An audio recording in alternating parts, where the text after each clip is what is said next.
Cześć, nazywam się Piotr Bednarek i jestem hydrologiem. Jestem dziś nad warszawską Wisłą z Janem Mencfelem, autorem właśnie wydanej książki pod tytułem Hydrozagadka. Kto zabiera polską wodę i jak ją odzyskać? Dzień dobry, cześć. Nawiązując do tytułu, kto tą polską wodę zabiera, bo ktoś ją musi zabierać, co z nią jest nie tak? No na pewno mamy problem z wodą przez kryzys klimatyczny i to jest pierwsze źródło problemu wysychania polskiego krajobrazu, tego, że widzimy coraz niższe stany wody w rzekach, że jeziora nam wysychają, mokradła, ale to nie jest wszystko, bo to, co opisałem w książce, to działalność wielu podmiotów, wielkich spółek, na przykład wydobywających węgiel, ale też państwowych podmiotów, takich jak Wody Polskie, które po prostu tak naprawdę pogłębiają ten kryzys wodny przez swoje działania eksploatujące wodę albo zmierzające do wysuszania dalszego polskiego krajobrazu, podczas gdy naszym celem powinno być, żeby jak najwięcej tej wody zatrzymać w krajobrazie. Od dziecka w szkole jesteśmy uczeni, że wodę możemy oszczędzać zakręcając kran przy myciu zębów i robiąc takie małe rzeczy w domu.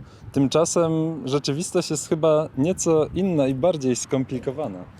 Tak, zdecydowanie tak jest i moja książka przekonuje do tego, że najważniejsze są zmiany systemowe, że każdy z nas oczywiście wodę może próbować oszczędzać, ale to nie zmieni sytuacji w całej Polsce, kiedy nawet wszyscy przestalibyśmy myć zęby i rzeczywiście korzystali z wody w kranie bardzo rzadko, bo tak naprawdę większość zużycia wody to jest przemysł, to jest rolnictwo i to są takie sektory gospodarki, które wymagają zmian i dostosowania do nowych warunków, w których żyjemy, warunków, gdzie klimat po prostu się już zmienił, gdzie tej wody będzie nam brakowało albo będzie jej chwilami za dużo, kiedy nastąpią nawałnice, powodzie błyskawiczne i to są sytuacje, do których musi się przystosować cała gospodarka i też instytucje państwa, a nie tylko my jako obywatele.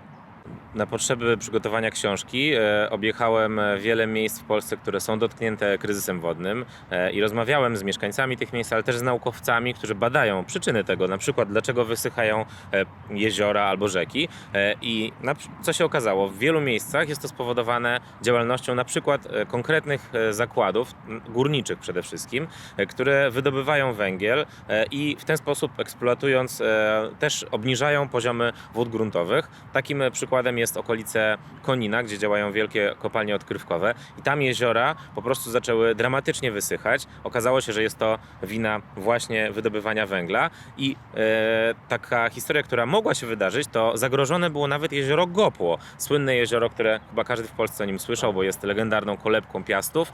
No tymczasem mało brakowało, a przez okoliczną kopalnię również jezioro Gopło zaczęłoby wysychać, gdyby nie to, że zaprotestowali okoliczni mieszkańcy i na szczęście udało się przed tym uchronić.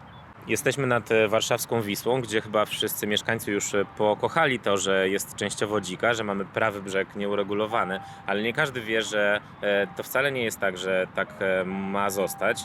Plany dotyczące Wisły, przede wszystkim państwowe plany, mówią, że tutaj ma przebiegać wielka droga wodna, gdzie będą pływały barki z jakimiś towarami, prawdopodobnie chodzi o węgiel po prostu. I to by oznaczało, że całą Wisłę trzeba by przekopać, zabetonować, zniszczyć cały ekosystem naturalny rzeki, który dzisiaj dla nas pracuje. Dostarcza nam wodę, bo w Warszawie czerpiemy wodę z Wisły i nasza woda w kranie to jest przefiltrowana woda z rzeki.